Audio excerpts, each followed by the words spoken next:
Hey guys, welcome back to my YouTube channel and welcome if you're new here. So I'm super excited for today's video because it's a getting to know me video. So I'm going to be covering everything that you need to know about me in this video and how it relates to my channel. So yeah, let's get straight into the video. So I realized in uploading my first two videos actually that in the excitement and the nervousness of it all that I didn't even tell you guys my name. So my name is Zagiti Mkhize. I am 26 years old and I live in Durban. I'm currently doing my PhD, so I'm doing my Doctor of Philosophy in Medicine, majoring in virology, and particularly I'm doing HIV research. So that is me and what I do. And I really wanted to do this video so you really get to know me, my qualifications, my experience, you know, where I've come from and what I've done, so that when I elaborate on certain topics in the channel and when I talk about things and give you advice, it's because I'm qualified to talk about them, and it's because it's something that I've experienced, and that's what I'm sharing knowledge on. So I think it's only fitting that we start like right at the beginning. Yeah, I come from a family of four. I have one older sister, and yeah, I grew up in a very kind of sheltered way. I mean, of course, my parents try to make sure that they keep me away from all the bad things. You know, I went to an all-girls school, so I was pretty sheltered in that way. And yeah, that's kind of how I grew up. My sister and I both grew up in the same way, and she also went to the same school I did.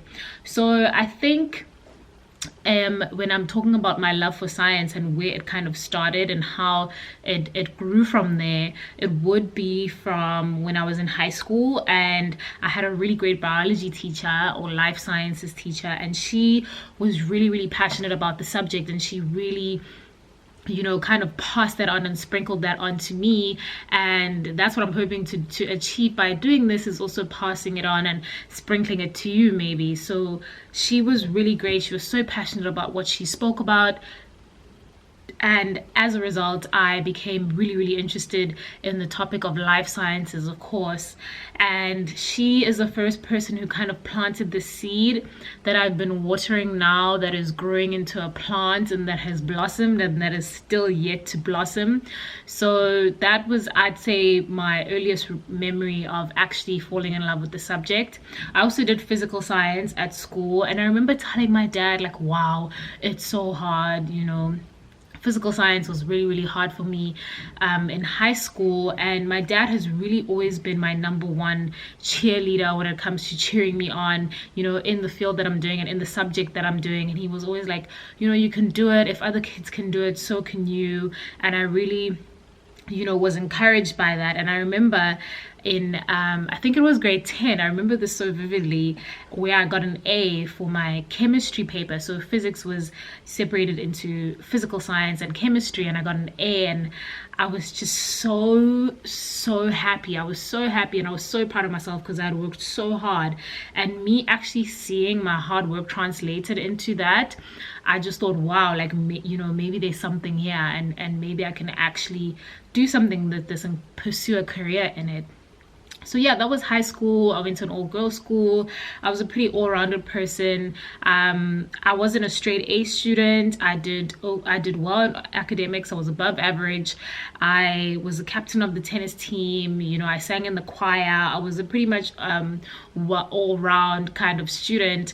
And then I matriculated from there, and then I remember I wanted to do medicine, and that was and now that I'm because of what I'm doing now, I actually realized that came from a place of not knowing. So not knowing about science and what scientists do, etc. So of course I matriculated, I applied for medicine, and I saw all these Bachelor of Science degrees, and I thought, science, wow, this is really cool, like maybe I can do something here. And there are a plethora of majors underneath Bachelor of Science. Like, there's so many different majors. I'm planning on doing a whole separate video where I actually go through all the different majors and briefly what they cover and what you can do with them.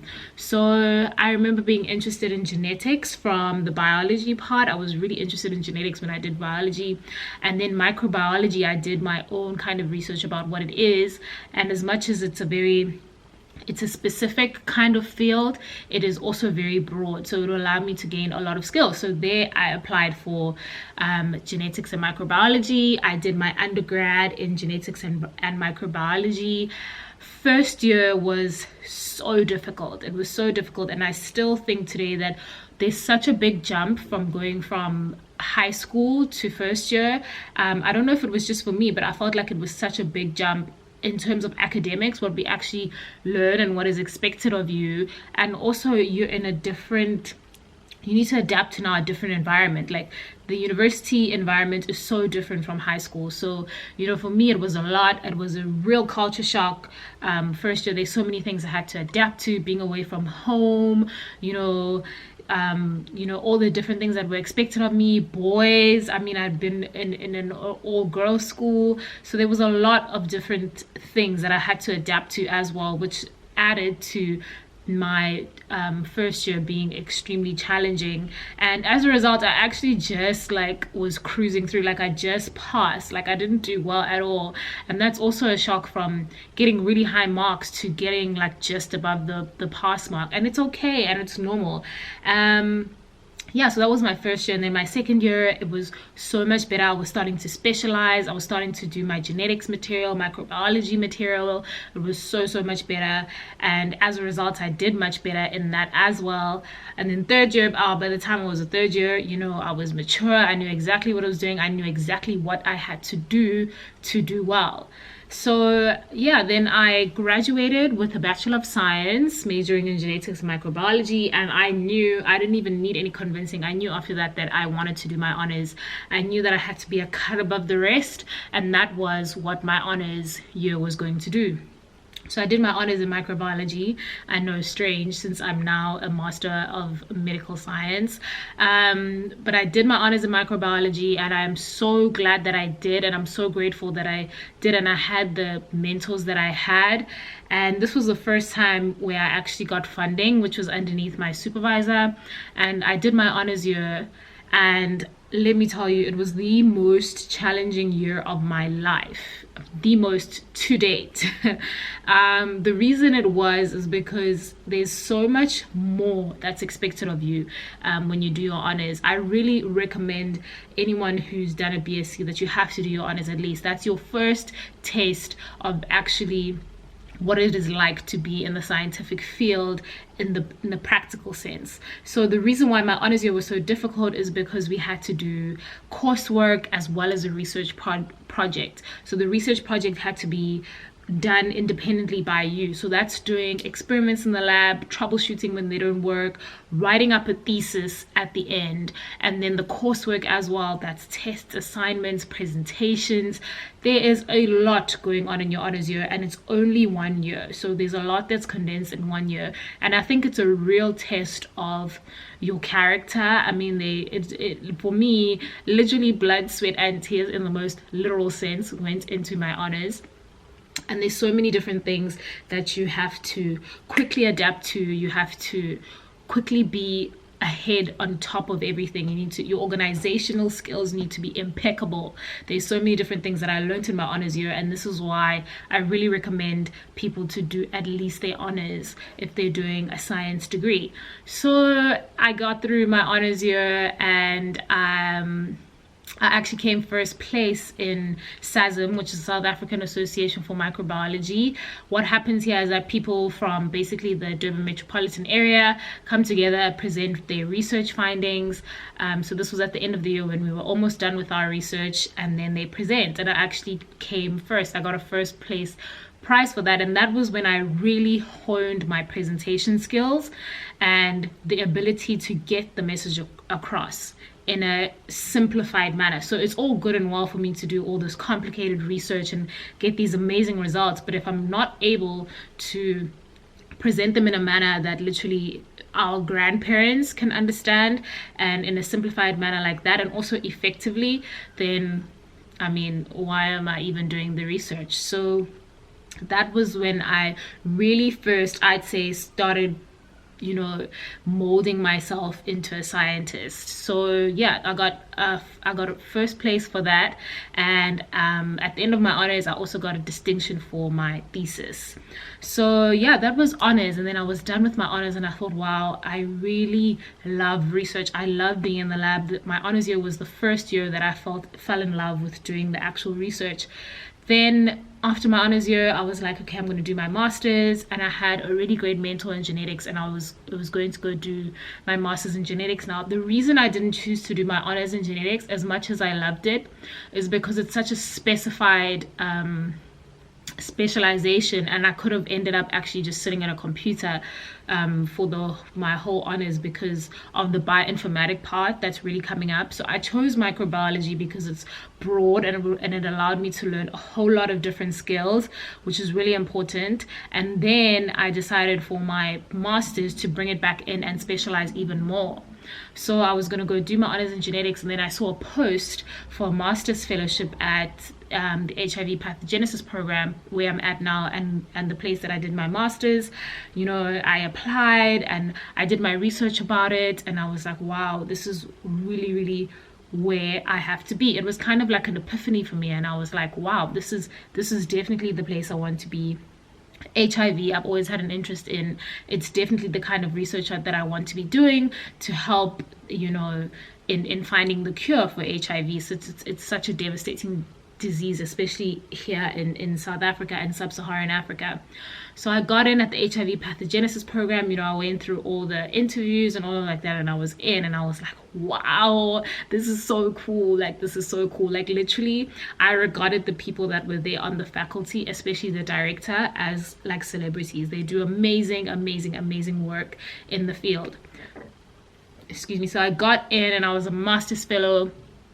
And even in starting my master's, I was really like a cut above the rest, and that was because of the amazing skills that I had learned in my microbiology honors. So I was able to use a pipette. I was on top of my game, and that really, really, really stood me in good stead when I was doing my master's degree.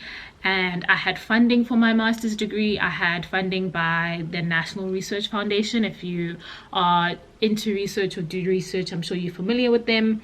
And I had funding from them for 2 years. And then in the second year of my master's, I also got funding from PRF, which is the Polymyelitis Research Foundation. They fund particularly virology research. So I was well funded, and I did my master's, and in the second year of my master's, I traveled to 2 international conferences where my abstract was accepted. So I presented there in Canada and in Belgium. I'm also going to be doing a separate video about, my travels and what I've learned so far. And then I graduated with my Master of Medical Science cum laude. So I got a distinction for my thesis. And then after my master's, I completed in 2018, the research that I was doing, I had really, really fallen in love with, and I am still in love with now. And I kind of actually spoke to my supervisor about a project that I would like to do for my PhD based on the work that I had done before based on my travels as well. I really came up with my own project. And when you're doing a PhD, you have to be doing research that is novel, so research that has not been done before. And I came up with that myself, which is why I really love what I do. And I feel like if you're in the field, if you do not love what you do, it's going to be a long, treacherous journey. So yeah, that's where I am at now. I have funding for my PhD as well. I'm well funded for that. I have funding from 3 different sources: the NRF PRF that I mentioned, and I'm also a Sante Fellow, and that's the Sub-Saharan African Network for TB and HIV Research Excellence. So I'm also a fellow there, and I just returned actually beginning of 2020. So in March 2 months ago, I almost said last month, we're in May already. 2 months ago, I returned for my first research visit. I was on a research visit in San Francisco for 4 months.